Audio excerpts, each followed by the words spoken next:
আজকে উষার পূর্ণ লবণে উঠেছে রবি সূর্য গগনে, দিশাহারা আকাশে বাজে মহামন্ত্র সেই অজানা যাত্রার এই গগনে দ্বিহরে দিগন্ত। অর্থাৎ দিগন্ত একটা দিগন্তের সন্ধানে রবি ঠাকুর আমাদের নিয়ে যেতে চায়।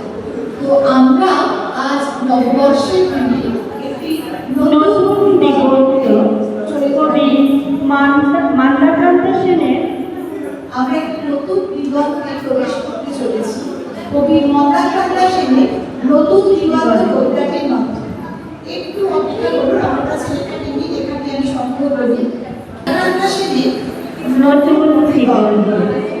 পাশাপাশি বসে আছি সুখ আর দুজনের মাঝখানে হাত ভারী পাতা ঝরা শেষ হয়ে মুখি দেয় বিষয় একই ফুলে বহুবার নানার সমন্বয় একই মাসে আর অমাবস্যা এক হাতে সমাধান আর এই সমস্যা যে দুটি মনে দেয় সেই কারণে বলে না, যে চোখ হাসিতে আছে সে খুশির কান্না।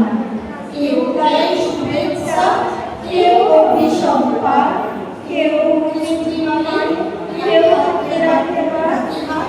যদিও এসেছে আজ দারুণ দুঃসময়, কেউ একদিন যেন কেঁদে যাবে নিশ্চয়। যে মানুষ ভেসে যায় যুদ্ধে বা দাঙ্গায়, সেই তো কবিতা লেখে ছবি আঁকা কান্নায়। পিছনে হারিয়ে যা হিংসার লজ্জা, বুকে আজ খুলে যা হৃদয়ের দরজা। ধ্বংসস্তূপে